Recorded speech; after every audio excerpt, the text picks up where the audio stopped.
O thank you. ಅವರು ಸಿಟ್ಟು ಮಾಡ್ಕೊಂಡು ವಿಷಯ ಹೇಳಿದ್ರಲ್ಲ, ಬೈದರು ಅಂತ ನೀವೆಲ್ಲ ಎದ್ದೊಟ್ಟಾಗ್ಬಿಟ್ರೇನೋ ಅಂದ್ಕೊಂಡ್ವಿ ನಾವು. ಎನಿವೆ ಥ್ಯಾಂಕ್ ಯು, ವಾಪಸ್ ಬಂದಿದ್ದೀರಲ್ಲ, ನಮಗೆ ಬಿಸಿ ಬಿಸಿ ಟೀನೂ ಬಂದಿದೆ, ನೀವು ವಾಪಸ್ ಬಂದಿದ್ದೀರಾ. ಇನ್ನು ಭಾಳ ಸಂತೋಷದಿಂದ ನಾವು ಸಿಟ್ಟಿನ ವಿಷಯ ಮಾತಾಡೋಣ. ಕಂಟಿನ್ಯೂ ಮಾಡೋಣ. ಸಂತೋಷ. ನೋಡಿ, ಸಿಟ್ಟು ಬಂದಾಗ ನೀವು ಕೂತ್ಕೊಂಡು ಸಿಟ್ಟು ಮಾಡ್ಕೊಳಕ್ಕಾಗೋದೇ ಇಲ್ಲ. ಅಂದರೆ when you are in sit you cannot sit down. ಅದರಿಂದ ಇಂಗ್ಲೀಷ್ನಲ್ಲೇ ಬಂದಿದೆ ಅಂತ ಕಾಣುತ್ತೆ. ಋಷಿ ಮುನಿಗಳದ್ದು ನೀವು ಹೇಳಿದ್ದು ಭಾಳ ಆ್ಯಪ್ಟ್ ಆಗಿದೆ. ದೂರ್ವಾಸನ ಶಾಪ ಅಂತಂದ್ರು, ಶಾಪಿಂಗ್ ಕಾಂಪ್ಲೆಕ್ಸ್ ಅಂದ್ರಲ್ಲ, ಅದು ಕೋಪಿಂಗ್ ಕಾಂಪ್ಲೆಕ್ಸ್ ಕೂಡ ಆಗುತ್ತೆ. ಮಾತೆತ್ತರೆ ಶಾಪ ಕೈನಲ್ಲಿ ನೀರು ಹಿಡ್ಕೊಂಡೇ ಇರ್ತಾರೆ ಅವರು, ಟಕಾರ ಟಕಾರ ಅಂತ. ಅದಕ್ಕೆ ನಮ್ಮ ವೈಯನ್ಕೆ ಒಂದು ಪದ್ಯ ಬರೆದಿದ್ದಾರೆ ಭಾಳ ಚೆನ್ನಾಗಿ ದೂರ್ವಾಸನ ಬಗ್ಗೆ. ದೂರವಿರು ದೂರ್ವಾಸನೆ, ಬರುತ್ತಲಿದೆ ದುರ್ವಾಸನೆ ಅಂತ ಅಲ್ಲ. ಹೌದು. ಅಂದರೆ ಗಂಡಸರಿಗೆ ಮೂಗಿನ ತುದಿಲೇ ಸಿಟ್ಟು ಜಾಸ್ತಿ, ಹೆಂಗಸರಿಗೆ ಮೂಗುಬೊಟ್ಟಿನ ತುದಿಲೇ ಸಿಟ್ಟು ಜಾಸ್ತಿ. ಅಂದರೆ ಡಿಫ್ರೆನ್ಸ್ ಏನು ಗೊತ್ತಾ?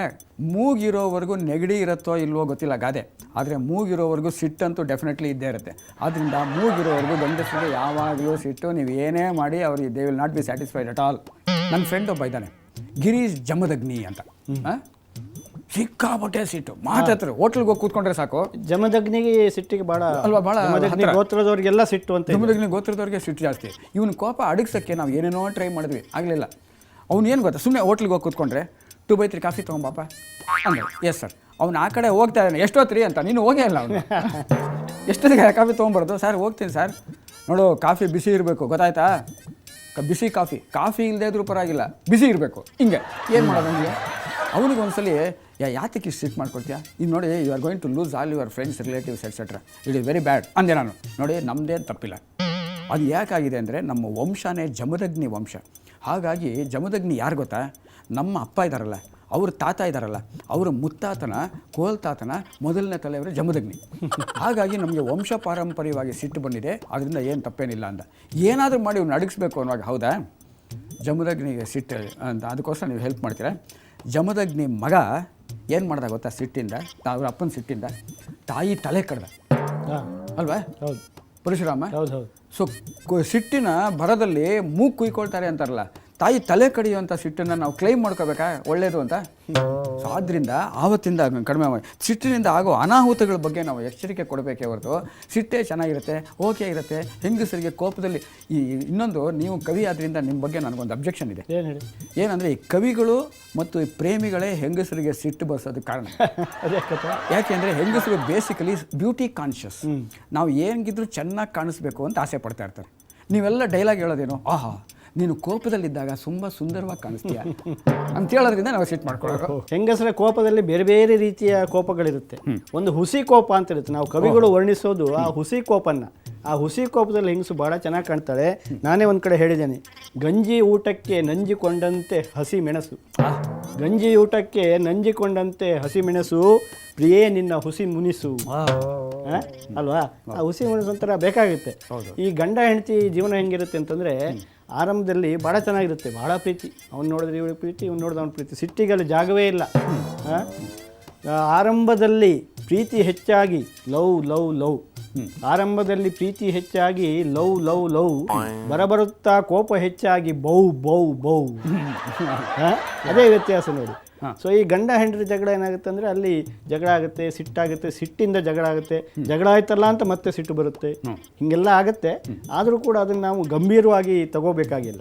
ಯಾಕಂದರೆ ಈ ಗಂಡ ಹೆಂಡಿರ ಜಗಳ ಸಿಟ್ಟು ಒಂದು ದಿನದ ಕ್ರಿಕೆಟ್ಟು. ರಾತ್ರಿ ಇಬ್ಬರು ಒಟ್ಟು, ಅದನ್ನ ನಾನು ಬಂದಿಲ್ಲ, ಅರ್ಥ ಮಾಡ್ಕೋಬೇಕು ಅಲ್ವಾ? ಹಾಗಾಗಿ ನೀವು ಹೇಳಿದಂಗೆ ಗಂಡಸಿನಲ್ಲಿ ಸಿಟ್ಟು ಜಾಸ್ತಿ, ಹೆಂಗಸರಲ್ಲಿ ಸ್ವಲ್ಪ ಕಡಿಮೆ, ಆದರೂ ಸಿಟ್ಟು ಇದ್ದೇ ಇರುತ್ತೆ. ಇನ್ನು ನಾವು ಹೊರಗಡೆ ಬಂದರೆ, ನಾವೆಲ್ಲ ಕಡೆ ಹೋಗ್ತೀವಿ ಸಾರ್ವಜನಿಕ ಟ್ರಾಫಿಕ್ನಲ್ಲಿ ಸಿಕ್ಕಾಕೊಂಡಾಗ ಎಲ್ಲರೂ ತಾಳ್ಮೆ ಕಳ್ಕೊತಾರೆ. ಸ್ವಲ್ಪ ಯಾವನೊಬ್ಬ ಹಾರ್ನ್ ಮಾಡ್ದ ಅಂದರೆ ನಮ್ಗೆ ಕೋಪ ಬರುತ್ತೆ, ನಾವು ಅವನಿಗೆ ಬಯೋಕ್ಕೆ ಶುರು ಮಾಡ್ತೀವಿ. ಹೌದು. ಅದ್ರ ಬಗ್ಗೆ ನಾನು ಎಲ್ಲೋ ಒಂದು ಕಡೆ ಓದಿದ್ದೆ, ಗುಂಡೂರಾವ್, ಭಾಳ ಚೆನ್ನಾಗಿರುತ್ತೆ. ಈಗ ಆ ಥರ ನಾವು ಟ್ರಾಫಿಕ್ನಲ್ಲಿ ಕೋಪ ಮಾಡ್ಕೊಳ್ಳೇಬಾರ್ದಂತೆ. ಯಾಕಂದರೆ ಎಲ್ಲ ಟ್ರಾಫಿಕ್ನಲ್ಲಿ ಇರೋರೆಲ್ಲ ಕಸದ ಲಾರಿಗಳಂತೆ. ಪ್ರತಿಯೊಬ್ಬರು ಅವ್ರ ತಲೆಯಲ್ಲಿ ಕೋಪ ಎಂಬ ಕಸನ ಹೊತ್ಕೊಂಡು ಸಾಕ್ತಾ ಇರ್ತಾರೆ. ಅದನ್ನೆಲ್ಲೋ ಒಂದು ಕಡೆ ಡಂಪ್ ಮಾಡಬೇಕು ಅಂತ ಅವ್ರು ಕಾಯ್ತಾ ಇರ್ತಾರೆ. ನೀವು ಅವ್ರ ಹತ್ರ ಜಗಳಕ್ಕೆ ಹೋದರೆ ಭಾಳ ಖುಷಿ ಅವರಿಗೆ, ನಮ್ದೆಲ್ಲ ಡಂಪ್ ಮಾಡೋಕೆ ಒಂದು ಜಾಗ ಸಿಗ್ತಲ್ಲ ಅಂತ ಎಲ್ಲ ನಿಮ್ಮ ಮೇಲೆ ಹಾಕ್ಬಿಡ್ತಾರೆ. ನಾವು ಜಗಳ ಮಾಡ್ತಿದ್ರೆ ಅವ್ರಿಗೆ ಭಾಳ ನಿರಾಶೆ ಆಗುತ್ತೆ. ಯಾಕಂದರೆ ಅಲ್ಲಿ ಆ ಸಿಚುವೇಶನ್ನೇ ಆಗಿರುತ್ತೆ.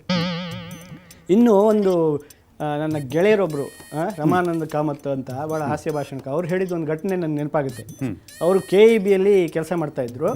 ಆ KEB ನಿಮ್ಗೆ ಗೊತ್ತಲ್ಲ, ಕರೆಂಟ್ ಇಲ್ಲ ಬಿಡಿ. ಹಾಗೆ ಕರೆಂಟ್ ಹೋಗಿತ್ತಂತೆ. ಇವರು ಅದರ ಇನ್ಚಾರ್ಜ್, ಇವ್ರಿಗೆ ಫೋನ್ ಬರೋದು, ಏನ್ರಿ ಯಾವಾಗ ರೀ ಕರೆಂಟ್ ಬರುತ್ತೆ?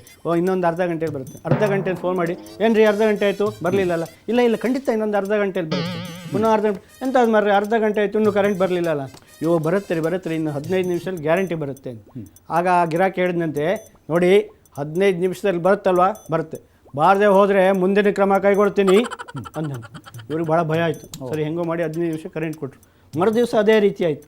ಮರುದಿವಸ ಕೂಡ ಒಂದು ಇದೆ, ಯಾವಾಗ ಬರ್ತೇವೆ ನೋಡಿ 20 ನಿಮಿಷದಲ್ಲಿ ಕರೆಂಟ್ ಬರುತ್ತಲ್ವಾ? ಬಾರದೆ ಹೋದರೆ ಮುಂದಿನ ಕ್ರಮ ಕೈಗೊಳ್ತೀನಿ. ಇವ್ರಿಗೆ ಸ್ವಲ್ಪ ಕುತೂಹಲ ಆಯ್ತಂತ, ನೋಡ್ಬಿಡೋಣ ಇವನೇನು ಮುಂದಿನ ಕ್ರಮ ಅಂದ್ಬಿಟ್ಟು 20 ನಿಮಿಷದಲ್ಲಿ ಕರೆಂಟ್ ಕೊಡೋಕ್ಕೆ ಪ್ರಯತ್ನ ಮಾಡ್ತೀವಿ, ಅದೇನು ಮುಂದಿನ ಕ್ರಮ ಅಂದ್ರಲ್ಲ. ಮುಂದಿನ ಕ್ರಮ ಏನು? ಕ್ರಮ ಏನಿಲ್ಲ, ಕ್ಯಾಂಡಲ್ ಹಚ್ಚೋದು ಅಲ್ವಾ? ಎಷ್ಟು ಚೆನ್ನಾಗಿದೆ ನೋಡಿ. ಕೆಲಸ ನಾವು ಕೋಪ ಮಾಡ್ಕೊಂಡ್ಬಿಟ್ರೆ ಆ ಥರ ಗಾಬರಿ ಆಗಿಬಿಡ್ತೀವಿ. ಹೀಗೆ ಈ ಕೋಪಕ್ಕೆ ಬೇರೆ ಬೇರೆ ಆಯಾಮಗಳಿದೆ. ಆ ಎಲ್ಲ ಆಯಾಮಗಳ ಬಗ್ಗೆ ನೀವು ನನ್ನ ಅಭಿಪ್ರಾಯ ಕೇಳಬೇಕಾದ್ರೆ ಅಥವಾ ನೀವು ನಿಮ್ಮ ಅಭಿಪ್ರಾಯ ಹೇಳಬೇಕಾದ್ರೆ ಇನ್ನೊಂದು ಡೋಸು ಕಾಫಿ ಬೇಕೇ ಬೇಕು. ಅಥವಾ ಕಾಫಿ ಅಲ್ಲ, ಟೀ ಅಲ್ಲ. ಈ ಕೆಲವು ಹೋಟ್ಲವರು ಕಾಫಿ ಮಾಡ್ತಾರೆ, ಟೀ ಮಾಡ್ತಾರೆ ಅಂತ ಗೊತ್ತಾಗ ಕಾಫಿ ಅನ್ಕೊಂಡ್ರೆ ಟೀ ರುಚಿ ಇರುತ್ತೆ, ಟೀ ಅಂದರೆ ಕಾಫಿ ರುಚಿ. ಓಕೆ, ಅದನ್ನೊಂದು ಸಣ್ಣ ಬ್ರೇಕ್ ತೊಗೊಂಡು ಬಂದ್ಬಿಡೋಣ. ಮತ್ತೊಮ್ಮೆ ಬ್ರೇಕ್ ತಗೋತಾ ಇದ್ದೀವಿ. ದಯವಿಟ್ಟು ಸಹಕರಿಸಿ, ಮತ್ತೆ ವಾಪಸ್ ಬರ್ತೀವಿ.